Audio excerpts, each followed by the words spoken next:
வணக்கம், welcome to the Kannan electronics. நான் உங்கள் கண்ணன் டி.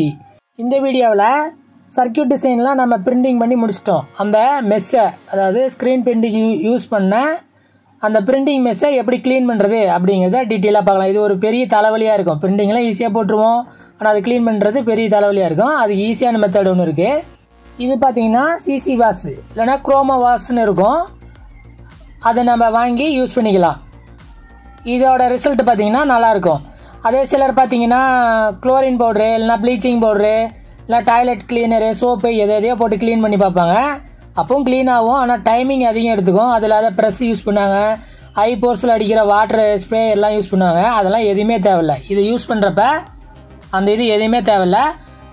சும்மா கொஞ்சம் பஞ்சில் அந்த லிக்விடை கொஞ்சம் தொட்டுக்கிட்டால் போதும். தொட்டு பரவாயில்ல எங்கெங்கெல்லாம் அதை ரிமூவ் பண்ணணுமோ, அந்த எமுலேஷன் கோட்டிங்லாம் எங்கெங்கெல்லாம் ரிமூவ் பண்ணணுமோ அது ஃபுல்லாக அந்த மெஸ்ஸு ஃபுல்லாக நம்ம தடவிட்டோம்னா போதும்.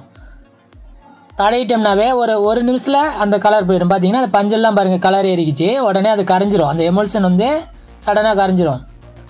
அந்த ட்ரை ஃபிலிமில் இருக்கிறதும் ஈஸியாக கரைச்சிடும், நார்மல் எமுலேஷன் கோட்டிங்கும் ஈஸியாக அழிச்சிடும். அது இதுதான் ஈஸி மெத்தடு. இது தெரியாமல் சிலர் வந்து ப்ளீச்சிங் அதிகமாக பார்த்தீங்கன்னா ப்ளீச்சிங் பவுடர் வச்சு தான் ரிமூவ் பண்ணுவாங்க. அதெல்லாம் ரிசல்ட் பார்க்குறதுக்கு ரிஸ்க்கு. அதில் அதை போட்டு ப்ரெஸ்ஸெல்லாம் போட்டுக்கிட்டு தேய்ப்பாங்க. அப்படி தேய்க்கிறப்ப என்ன பண்ணணும்னா அந்த மெஸ்ஸெல்லாம் நைலான் மெஸ்ஸெல்லாம் பார்த்தீங்கன்னா வேஸ்ட் ஆயிரும், டேமேஜ் ஆயிரும். அடுத்த நெக்ஸ்ட் டைம் யூஸ் பண்ணுறதுக்கு அது சரியில்லாத போயிடும்.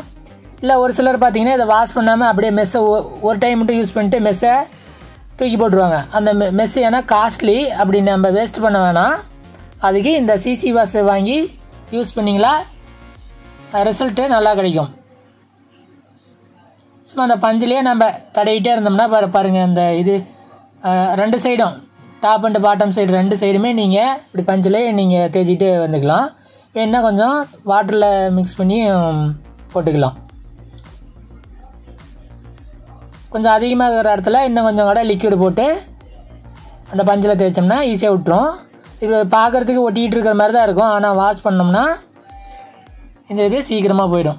கார்னர்லாம் க்ளீன் பண்ணணும் அவசியம் இல்லை. நம்ம ஏன்னா பிரிண்ட் போடுறது பார்த்திங்கன்னா சென்டரில் தான் பிரிண்ட் போடுவோம்.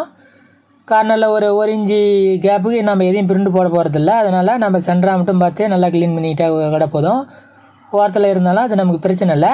வேணுனாலும் அதுலேயும் இந்த லிக்விடு நம்ம தடவி அதையும் கிளியராக க்ளீன் பண்ணுறதுனால வண்டிக்கலாம். இது நிறைய பேர் பிரிண்டிங் போகிறதுக்கெல்லாம் ஆசையாக இருக்குன்ட்டு எல்லாம் பிரிண்ட் எல்லாமே பண்ணுவாங்க. ஆனால் ஃபைனலாக பார்த்தீங்கன்னா க்ளீன் பண்ணுறதுக்கு மட்டும் ஒருத்தருக்கு பிடிக்காது, அதுக்குன்னு வேற எங்கிட்ட கொடுத்துருவாங்க. அந்த மாதிரி தேவையில்லை. இது ஈஸியான மெத்தடு. எல்லாம் இப்படி க்ளீன் பண்ணிவிட்டு பாருங்கள் டேப் வாட்ரு அது மேலே விடும்போதே பாருங்கள் எல்லாமே அந்த எமல்சன் கோட்டிங் எல்லாமே கம்ப்ளீட்டாக போயிடும். ஒரே வாஷ் போதும். இதுக்காக போர்ஸாக அடிக்கிற வாட்டர் ஸ்ப்ரே எல்லாம் தேவையே இல்லை. சாதாரணமாக இப்படியே வாஷ் பண்ணிக்கலாம். இந்த சிசி வாஷ் லிக்விட் பார்த்தீங்கன்னா ஸ்க்ரீன் பிரிண்டிங் ஸ்டோரில் கிடைக்கும். இங்கே லோக்கலில் இருக்கிற எல்லா பிரிண்டிங் ஸ்டோர்லேயுமே கிடைக்கும். அதை நீங்கள் வாங்கி யூஸ் பண்ணிக்கலாம். சிலருக்கு தெரியாமல் இருக்கும், அதை தெரியப்படுத்துறதுக்காக தான் இந்த வீடியோவே எடுத்து போட்டிருக்கேன். என்னடா இதெல்லாம் போய் க்ளீன் பண்ணுறதெல்லாம் ஒரு வீடியோன்னு எடுத்து போட்டிருக்கிறாங்கன்னு நினைக்கலாம். ஆனால் இந்த டீட்டெயில்ஸ் தெரியாத சிலர் இந்த க்ளீன் பண்ணுறதுக்கு ரொம்ப ரிஸ்க் எடுத்து பண்ணிகிட்டு இருந்திருக்கலாம். அது இப்போ இந்த வீடியோ பார்க்குறப்ப இது உங்களுக்கு ஈஸி அப்படிங்கிறது உங்களுக்கே தெரிஞ்சிடும். அதுக்காக தான் இந்த வீடியோவே நான் போட்டிருக்கேன். நீங்கள் எதுவும் தப்பாக எடுத்துக்க வேணாம், ஏன்னா இதெல்லாம் தேவையில்லாத வீடியோ போட்டிருக்கேன்னு நினைக்கவே வேண்டாம். இது ஒரு டிப்ஸு, இது தெரிஞ்சுக்கிறதுக்காக தான் இந்த வீடியோவே எடுத்து போட்டிருக்கேன். இது தெரியாமல் பிரிண்டிங் ஒர்க்குக்கு நீங்கள் போயிட்டீங்கன்னா இது க்ளீன் பண்ணுறது ஒரு பெரிய தலைவலியாக இருக்கும். அதனால் தெரிஞ்சுக்கோங்க. அடுத்து பார்த்தீங்கன்னா இந்த டப்பாவில் எமல்சன் கோட்டிங் போடுவோம். அதாவது எமல்சன் பெயிண்ட்டு ப்ளஸ் அமோனியம் சால்ட்டும் மிக்ஸ் பண்ணி நம்ம அந்த கோட்டிங் எமல்சனை ரெடி பண்ணுவோம். அது பார்த்திங்கன்னா மேக்ஸிமம் ஒரு 10 days தான் ஒர்த்தாக இருக்கும். என்ன சொல்கிறது, 10 daysக்கு அப்புறம் எக்ஸ்பைரி ஆகிடும். அது பார்த்திங்கன்னா யூஸ் பண்ணோம்னா சரியாக வராது, அதில் அதை க்யூர் ஆகாது. க்ளீன் பண்ணுறதுக்கும் பெரிய ரிஸ்க்காக இருக்கும். இப்போ பார்த்தீங்கன்னா இது பாருங்கள் ஒரு ஜெல்லு மாதிரி மாறிடுச்சு பாருங்கள். இது ஒரு 10 நாள் தாண்டிடுச்சு, 10-15 நாள் தாண்டிடுச்சு. அதனால் இது பார்த்திங்கன்னா அது ஜெல்லு மாதிரி இருக்குது. இது நம்ம வந்து அந்த மெஸ்ஸு மேலே நம்ம கோட்டிங்கும் போடவும் முடியாது. அப்படியே ரிஸ்க் எடுத்து போட்டாலும் அது சரியாக க்யூர் ஆகாது. அப்புறம் மறுபடியும் க்ளீன் பண்ணுறதும் பெரிய ரிஸ்க்காக இருக்கும். இது தெரியணுங்கிறதுக்காக தான் இதையும் உங்களுக்கு காட்டுறேன்.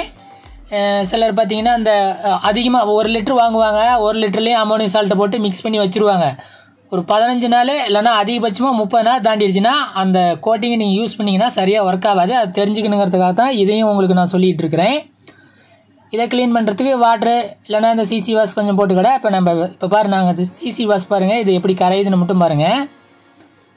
அந்த லிக்யூடு போட்டுக்கிட்டேன். வாட்டர்லனாலும் க்ளீன் ஆகும், ஆனால் கொஞ்சம் டைம் எடுத்துக்கும். நான் சும்மா இது எப்படி கரையுதுங்கிறத காட்டுறதுக்காக நான் இந்த லிக்யூடை உள்ளே போட்டு நான் அதை கரைச்சி காட்டுறேன். இப்போ பார்த்தீங்கன்னா அது கரைஞ்சிருச்சு. இது நமக்கு தேவையில்லாது. இது நம்ம திரும்பவும் என்ன சொல்கிறது கோட்டிங்கெலாம் போட முடியாது. அப்படியே கரைஞ்சாலும் இதை கோட்டிங் போட்டோம்னா சரியாக க்யூர் ஆகாது. இது எக்ஸ்பைரி ஆகிடுச்சு. அதனால் இதை கீழே கொட்டிடுவோம். கொட்டிட்டு வாஷ் பண்ணிக்கலாம். ஏன்னா நம்ம அந்த மிக்ஸ் பண்ணுற டப்பா எப்பவும் க்ளீனாக இருக்கணும், டஸ்ட் இருக்கக்கூடாது, பழைய அந்த பெயிண்ட் எதுவும் இருக்கக்கூடாது. அதனால் கிளியராக க்ளீன் பண்ணிக்கிட்டு நெக்ஸ்ட் டைம் யூஸ் பண்ணணும்னா அதை தான் யூஸ் பண்ணணும். ஆனால் இந்த கோட்டிங் பண்ணுற இந்த மிக்சிங் பண்ணுறதை மட்டும் நீங்கள் எவ்வளோ தேவையோ அதை அந்த அளவுக்கு மட்டும் மிக்ஸ் பண்ணிக்கோங்க. இதையும் வாஷ் பண்ணுறதுக்கு இந்த சிசி வாஷை தான் யூஸ் பண்ணுறோம். இப்போ பார்த்தீங்கன்னா அதில் அந்த எமல்சன் கோட்டிங் சரியாக போகல, அதனால் இன்னும் கொஞ்சம் லிக்விட் எடுத்து அதை க்ளீன் பண்ணுறேன். ஒரு தடவைக்கு 2 தடவை க்ளீன் பண்ணிக்கணும். அதில் எந்த பழைய பெயிண்ட் எதுவும் இருக்கக்கூடாது. பாருங்கள், இந்த பழைய இதெல்லாம் பார்த்தீங்கன்னா அது பட்ட உடனே அந்த பெயிண்ட் போகுது. வேறு எதுலேயும் போகாது. வேறு எந்த நீங்கள் தின்னர் யூஸ் பண்ணால் கூட இந்த பெயிண்ட் போகாது. எமல்சன் கோட்டிங் வந்து தின்னரில் போகாது, நல்லா தெரிஞ்சுக்கோங்க. அதே எக்ஸ்பைரி ஆகிடுச்சின்னா போயிடும். எக்ஸ்பைரி ஆன எமல்சன் கோட்டிங்னா தின்னரில் லைட்டாக போகும். மற்றபடி இந்த எமல்சன் கோட்டிங்கை ரிமூவ் பண்ணோம்னா சிசி வாஷு பெஸ்ட் ரிசல்ட்டாக இருக்கும். இப்போ இந்த டப்பா பார்த்தீங்கன்னா க்ளீனாக இருக்குது. இதை திரும்ப யூஸ் பண்ணிக்கலாம். நன்றி, வணக்கம். அடுத்த வீடியோவில் பார்க்கலாம்.